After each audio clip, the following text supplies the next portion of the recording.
ఇప్పుడు మీకు ఎంత ఉన్నది ఇక్కడ భూమి? 3 ఎకరాలు. అంటే ఎకరాల వీళ్ళు ఎంత ఇస్తారు?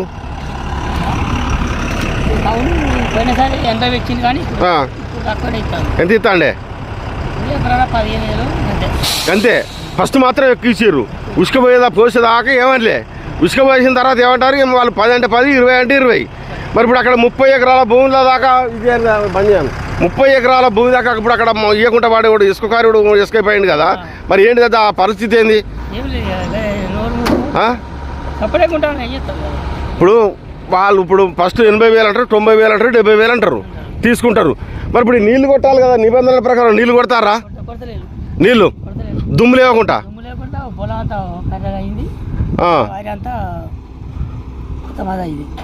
ఈ దుమ్మంతా పోవడం వల్ల పంట పండలేదు. ఇది ఏ ఊరే? ఇది ఎన్నో నంబర్ క్వారీ? 10-11. ఎక్కడో అట మరి క్వారీ నడిపేది?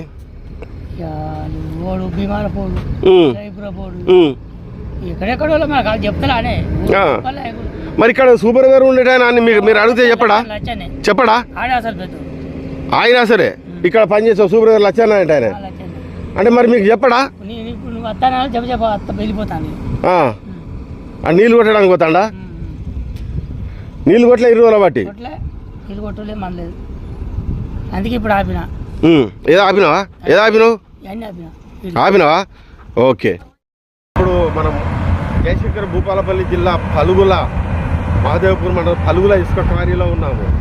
అంటే బట్ వచ్చేసి ఏంటి అంటే ఇసుక క్వారీ యాజమానులు ఏం చేస్తారంటే ఇక్కడ ల్యాండ్ తీసుకుంటారు. ఈ పలుగుల గ్రామాలలో రైతుల్ని ప్రధానంగా మోసం చేసిన వారు ఎవరైనా ఉన్నారంటే ఇక్కడికి సంబంధించిన ఇసుక క్వారీల వాళ్ళే.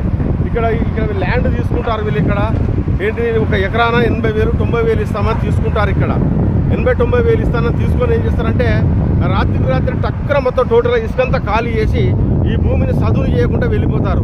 అలాగే మనం ఇప్పుడు చూసుకున్నట్టయితే ఇక్కడ 1 ఎకరానికి భూమి 40,000, 50,000, 70,000, 80,000, యాక్సిడెంట్ 70-80,000 ఇస్తున్నారు.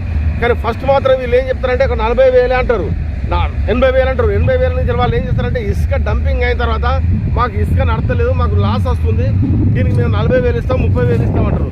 అంటే స్వచ్ఛదాకా సోమలింగం, స్వచ్ఛదాకా రామలింగం అన్నట్టు. బట్ వచ్చేసి ఏంటంటే ఈ రైతులకు డబ్బులు ఇవ్వక ఇక్కడ వీళ్ళందరూ మొత్తం టోటల్గా అందరినీ ఇచ్చేస్తారు. గతంలో ఈ ఇసుక క్వారీలు ఎలా కోట్లు సంపాదించుకున్నారు అంటే ఇక్కడ వచ్చేసి ఏంటి అంటే కోట్లు ఎలా సంపాదించుకున్నారంటే ఇక్కడ ఇసుక డంపింగ్ చేసి రాత్రి టోటల్గా ఇసుక అక్రమ ఇసుక పంపిస్తారు. ఇప్పుడు మనం పోలీసులు రంగప్రవేశం చేసి ఈ ప్రాంతంలో ఉన్న అక్రమ లారీలను తీసుకుపోయి పోలీస్ స్టేషన్లో పెట్టి వాళ్ళ మీద కేసులు పెట్టడం జరిగింది పోలీస్ డిపార్ట్మెంటు. అంటే ఇక రెవెన్యూ డిపార్ట్మెంటు విషయానికి వస్తే వాళ్ళు పట్టుకుంటే కూడా చాలామంది పట్టుకుంటారు. కానీ ఇప్పుడు మనం చూస్తున్నాం అక్కడ లోడ్ జరుగుతుంది, దాంట్లో కూడా అధిక లోడ్ కూడా వేస్తారు. కానీ అంటే పాసింగ్ అని అంటారు, కానీ ఇక్కడ పాసింగ్ అనేది ఉండదు. కానీ ఇక్కడ వాళ్ళు ఏంటంటే ఈ లారీ ఈ ఒక్కొక్క డ్రైవర్ దగ్గర 5,000 రూపాయలు అదనంగా వసూలు చేస్తున్నారట. ఇక్కడ ఇది మన పలుగుల 10 క్వారీది 5,000 రూపాయలు ఒక్కొక్క లారీకి. అంటే గతంలో బకెట్లు వేసి ఎలాగైతే ఒక్కొక్క లారీ మీద 10-15,000 సంపాదించేవారు, ఇప్పుడు బకెట్లు ఎక్కువ ఎక్స్ట్రా వేయడం లేదు. కాబట్టి ఇక్కడ వచ్చేసి ఏంటి అంటే ఒక్కొక్క లారీకి మ్యాక్సిమం ఒక 5 నుంచి 6,000 రూపాయలు ఎక్స్ట్రా తీసుకుంటారు. తీసుకొని ఏం చేస్తారంటే మాకు వెళతలేదని అంటారు. అలా మోసం చేయడంతో పాటు ఇక్కడ దీనికి సంబంధించిన ల్యాండ్ ఎవరైతే ఇస్తారో ఈ ల్యాండ్ ఇచ్చిన వారు కూడా మొత్తం టోటల్గా వచ్చేసి ఏంటి అంటే ఈ ల్యాండ్ ఇచ్చిన వాళ్ళని కూడా మోసం చేస్తారు. ఇప్పుడు ఈ ప్రాంతంలో దాదాపు ఒక 30 ఎకరాల భూమి తీసుకుని అవతల 30 ఎకరాల ల్యాండ్ తీసుకొని ఒక ఇసుక కాంట్రాక్ట్ ఏం చేసిందంటే వాళ్ళకు 80,000, 70,000 అలా ఇస్తారన్నారు, అంటే సంవత్సరానికి. బట్ వచ్చేసి ఇసుక డంపింగ్ అయిన తర్వాత ఈ పలుగులు అనే గ్రామంలో పంటలు ఈ భూములను వచ్చేసి ఏంటంటే ఆఖరికి 10,000, 20,000 ఇచ్చే పరిస్థితి కూడా లేకుండా వాళ్ళు ఇక్కడి నుంచి ఇసుక క్లోజ్ అయిపోయిన తర్వాత వాళ్ళు ఎస్కేప్ కావడం జరిగింది. మ్యాక్సిమం ఒక 30 ఎకరాల ల్యాండ్ ఇప్పటి వరకు కూడా ఇక్కడ క్లీన్ చేయలేక వాళ్ళు పంటలు పండించుకోలేకపోతున్నారు. దీనిపై రాష్ట్ర ప్రభుత్వం కూడా ఒక్కసారి ఆలోచన చేయాల్సిన ఉంది. అంటే ఇసుక కాంట్రాక్టర్ వస్తారు, ఇసుక తీసుకుంటారు, రాత్రి మొత్తం టోటల్గా ఈ నిబంధనలు తెచ్చిపోతారు. అంటే వీళ్ళు చేసిన లారీ యాజమానులు, ఇసుక కాంట్రాక్టర్లు వీళ్ళు ఎంత మోసం చేస్తున్నారు అంటే ఇక్కడ ఇప్పుడు మనం అక్కడ చూస్తున్నాం ఒక దాన్ని మ్యాక్సిమం ఒక లారీ యాజమానులు మాకు ఎంతో మీడియాను ఆశ్రయించడం జరిగింది. ఒక లారీ ఇది మొత్తం టోటల్గా 5 నుంచి 6,000 రూపాయలు ఎక్స్ట్రా తీసుకుంటున్నారట. ఒక్కొక్క లారీ డ్రైవర్ దగ్గర 5 నుంచి 6,000 రూపాయలు ఎక్స్ట్రా తీసుకుని ఇప్పుడు ఆ రకంగా వాళ్ళకి లోడ్ చేయడం జరుగుతుంది. దీనిపై ఇప్పుడు ప్రస్తుతం దీనిపై ఖచ్చితంగా రాష్ట్ర ప్రభుత్వము, రెవెన్యూ డిపార్ట్మెంటు, పోలీస్ డిపార్ట్మెంటు చర్యలు తీసుకోవాలని ఈ ప్రాంత రైతులు ఆవేదన వ్యక్తం చేస్తున్నారు. బట్ ఒక 30 ఎకరాల ప్రాంతంలో ఇసుక డంపింగ్ చేసి ఆ ఇసుకను వాళ్ళు తరలించిన తర్వాత వాడు ఎక్కడికో వెళ్ళిపోయి 100 సార్లు ఫోన్ కొట్టేందుకు ఆ ఫోన్ నెంబర్ కూడా మార్చేస్తారు. ఇది పలువులో రైతులు ఎంతోమంది చెడిపోయి అనమో రామచంద్ర అంటున్నారు. అటు పంటలు వండక ఇటు రైతులు వాళ్ళ ఇసుకను వాళ్ళు క్లీన్ చేయలేక వాళ్ళు ఏదో ఆశపడి వాళ్ళు 50, 70, 80 వేలు అతను ఆశపడి చేస్తే ఈ భూములు మళ్ళీ క్లీన్ చేయాలంటే మ్యాక్సిమం ఎంత లేదనుకున్నా కానీ 1,00,000 రూపాయలకు ఎక్కువ అవుతుంది. అంటే ఈ ఇసుక క్వారీ యజమానులు ఏ రకంగా మోసం చేస్తున్నారు ఇప్పుడు మనకు తెలిసింది. ఈ క్వారీ ఇక్కడ నడుస్తుంది, ఈ క్వారీ ఎవరు అనేది కూడా తెలియని పరిస్థితి ఉంటుంది. ఇక్కడ ఈ క్వారీ ఎవరిది ఏమిటి అనేది కూడా తెలియదు. ఇక్కడ మరి ఈ క్వారీ యజమానులు ఎవరు అనేది కూడా ఇక్కడ కనిపించడం వాళ్ళు ఎవరు అనేది కూడా ఇక్కడ తెలియని పరిస్థితి ఉంటుంది. ఎవరు ఉండరు, ఏదో ఆన్లైన్ వస్తూనే ఉంటుంది, ఖచ్చితంగా లోడ్ చేసి పంపిస్తూనే ఉంటారు. ఇప్పుడు అక్కడ పరిస్థితి చూస్తే వాళ్ళు ఎవరు ఏమిటి అనేది ఎవరికి ఏం సమాధానం చెప్పరు. మరి దీని వెనకాల ఎవరి హస్తం ఉంటుంది, మరి దీని వెనకాల ఎవరు అంటే ఒక్కొక్క లారీకి 5,000 తీసుకుంటున్నారంటే ఎన్ని వేల కోట్లు రావాలి. రోజుకు ఒక 100-150 లారీలు వస్తే ఒక్కొక్క లారీకి అదనంగా నువ్వు ఇస్తావా లేకుండా అంటే ఎక్కడి నుంచో 200-300 దూరం నుంచి వెళ్ళి లారీలు వస్తాయి. ఆ లారీలు వస్తాయి, ఇక్కడ ఆ లారీలో లోడింగ్ చేయాలి. ఇక్కడికి అక్కడ దాదాపు వచ్చింది అచ్చుకోవడానికి 15,000 రూపాయల డీజిల్ అట్లా మ్యాక్సిమం కాలుతుంది.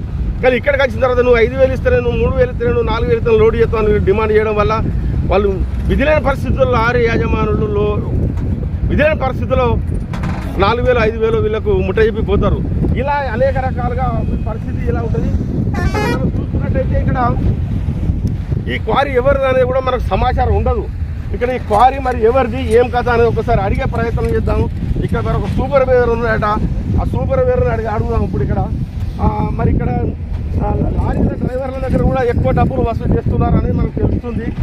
లారీ డ్రైవర్ల దగ్గర కూడా ఎక్కువ డబ్బులు వసూలు చేయడము జరుగుతున్నదని తెలుస్తుంది. మరి లారీ డ్రైవర్ల దగ్గర ఎందుకు ఎక్కువ డబ్బులు వసూలు చేస్తారు?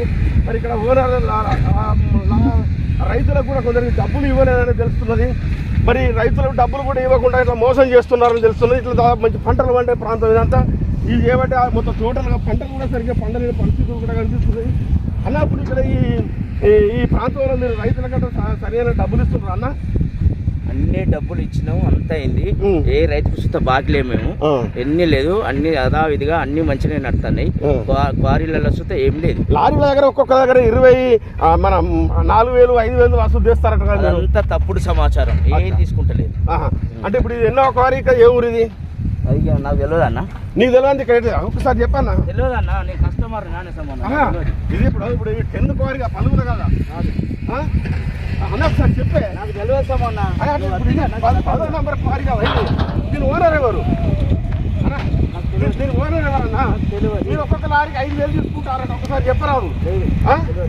తెలియదా? ఇప్పుడు తెలియదు అర్థం కదా. సమాధానం చెప్తున్నా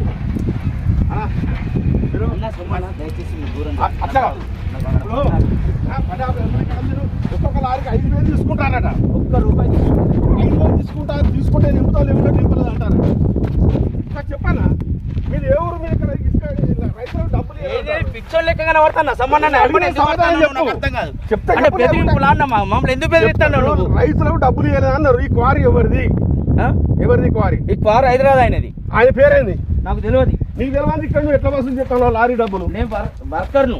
లారీలలో ఎన్ని వేలు వసూలు చేస్తాను? నేను చేస్తలేను.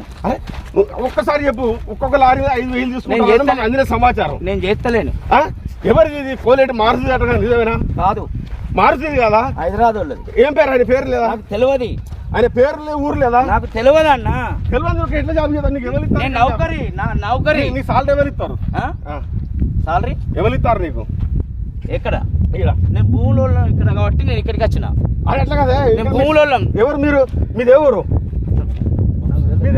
చూసినావా? ఇలా ఉంటుంది వాళ్ళ పరిస్థితి. ఇలా ఇక్కడ ఈ రైతులకు డబ్బులు ఇవ్వక ఎవరో ఒక సూపర్వైజర్ ఉంటారు, టోటల్గా ఒక్కొక్క లారీ 5,000-5,500 రూపాయలు తీసుకుంటారట. ఆయన పరిస్థితి అలా ఉంది. ఇక్కడ భూములలో కూడా డబ్బులు ఇవ్వడం లేదు. పలుగుల గ్రామస్తులు ఒక్కసారి ఆలోచించండి. ఇది పలుగుల 10వ నంబర్ క్వారీ. ఈ క్వారీ నుంచి కూడా రాత్రే దాదాపు 10 నుంచి 12 లారీలు ఇక్కడి నుంచి వెళ్ళిపోతాయి. కాటారం పోలీసులు పట్టుకొని కాటారం పోలీస్ స్టేషన్ ముందు పెట్టారు లారీలు. దీని గురించి రాష్ట్ర ప్రభుత్వం కానీ సంబంధిత అధికారులు కానీ తక్షణ చర్యలు తీసుకోవాల్సిన అవసరం ఉంది. ఇప్పుడు ఇక్కడ ఇసుక డంపింగ్ దగ్గర అయింది. ఈ దగ్గర అయిన తర్వాత దగ్గర పడ్డ తర్వాత ఏం చేస్తారు, ఇక్కడ ఎస్కేప్ అయిన తర్వాత ఇక్కడ ఉన్న ఈ రైతులందరూ కొట్టుకుంటారు. ఒక్కసారి ప్రభుత్వం దృష్టికి తీసుకెళ్లాల్సిందిగా కోరుతున్నాం. Photo studio.